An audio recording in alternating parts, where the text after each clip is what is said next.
I'm really starting to hate football right now. Um, I originally did a reaction after, or initially after the game at Turf Moor, and I did an initial quick reaction outside Turf Moor, and I was trying to keep it quick because I wanted to try and get all the coaches onto the way back to Sunderland. But yeah, I actually went to watch Burnley to go and watch that crap, and it wasn't ideal in any way, shape, or form. Obviously, given that we got beat 4-1. Now, there's a few things I wanted to quickly talk about and put it into context. Where'd you start with it? I mean, right. First of all, we've got obviously, we've now got January, and it's safe to say that unless we sell the buy, we are not. I'm going to move the camera a bit. Unless we sell the buy, we are in a position where we're stuck. We cannot sell anybody. We can't sell anybody unless we sell for a profit. So you're talking really Corney, but you don't know how long he's going to be out for. And that's about it. And Pickford's out for 2 months. Now, the first thing I will quickly mention is this level of injuries. Now, come on, realistic. It's not. I feel this is getting borderline unfair, really, because not a lot of other clubs have had to put up with the sheer amount of injuries that what we've had to put up with. I don't particularly understand how this is happening. I think there's a lot. I do like David Moyes again, but I must question his methods. If there's something going on, behind the scenes there, in terms of how the players are preparing for matches, and what's going, etc., etc.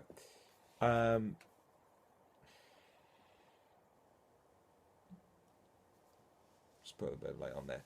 Now I don't know how what are these guys doing in training so much that they're dropping like flies every time they go out onto the pitch. I mean, we were doing okay, I felt, in the game, up until Coney got injured. And I think that disrupted our game. It was O'Shea, as good a leader as he is, he had a nightmare in defence. And again, when he was up against Andre Gray, I was worried because that's exactly the type of opposition combination, if you like, that I was concerned about. Dillaborgia I thought had a stinker, but I think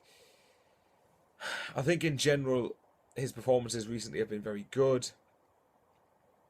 I don't know. I mean, there's not much to say. All I can say about the game is the fact that we were outclassed by a very average Burnley team, and that was and the fact that I think a lot of I think all 4 goals that were conceded were down to mistakes and down to needless errors. It wasn't that Burnley worked for any of the goals; we gifted them, and that's what's. I have a big. I'll move on generally. I've got a big problem in football with people's opinions changing by the week, every week. 1 minute we're going to stay up, we're going to go down. Stay up, go down. Now I like people to make their mind up once and stick with it consistently. I really didn't know whether we're going to stay up, and I still don't know. I'm leaning more towards going down at this point, but it changes every week. I hate the fact it changes every week because I want some level of consistency with opinions. And it's the same thing with players. People's opinions on players change too quickly, as far as I'm concerned. If you look at Dillaborgia, is a prime example this season. He got, and a bit justifiably, admittedly, but he was slated at the start of the season as one of the worst players we've ever signed. Now I'm not hearing much of that recently. So, and I've said before, you're not at Chelsea for no reason. Now, but the argument you could make is that he hasn't played for Chelsea apart from one League Cup game for 45 minutes. But I just wonder whether, it's not so much the fact that we lost at Burnley. Fair enough, their home form's been very good. And I did say at the start of the season, Burnley will stay up because I felt they would have learned from when they were last in the top flight. I just felt they would have grown from it and learned from when they went down. I just had a hunch Burnley would stay up. And I said before this game, if Burnley beat Sunderland, they'll stay up. And I stand by that. Burnley will definitely stay up. All they need now, essentially, is another probably 6 wins at most to stay up. And that's them sorted. Whereas we need about 9 wins at this point in the last 19 games. So we need to win essentially only half of our bloody fixtures to stay up. And are we going to do that? Really? No, probably not. I just don't get right. Like I said, I can tolerate. I can. If we'd lost 4-1 to the likes of say Manchester United or Liverpool, Man City, Arsenal, Chelsea, Tottenham, and etc. You know the drill. If we'd lost 4-1 to teams like that, I wouldn't be happy with it, obviously, because we're letting 4 goals. But you could accept that on some level, that is probably going to happen because they've got a much better team than us. Our squad's poor at the minute. I'm not going to deny that. It's definitely poor. But it definitely shouldn't be getting battered 4-1 by Burnley. That's definitely better than... I'd still expect that squad to go to Burnley and be able to get a result. And I'm not really basing it... And I'm basing it off...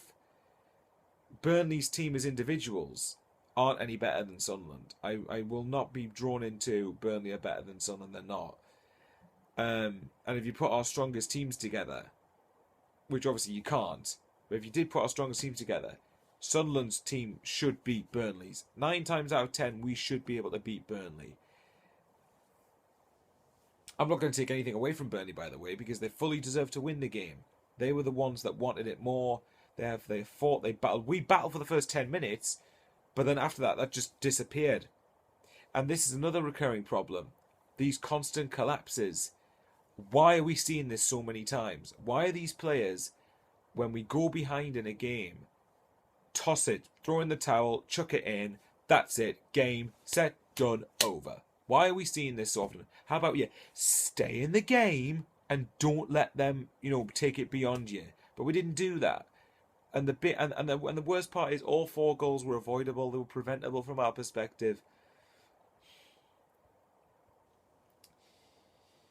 I mean, I'll move on. When I talk about now, I've obviously everyone knows by now. I've said being in relegation battles is underachievement for Sunderland's perspective, and I'm going to continue to say this until something's adequately done about it. Because, as far as I'm concerned, we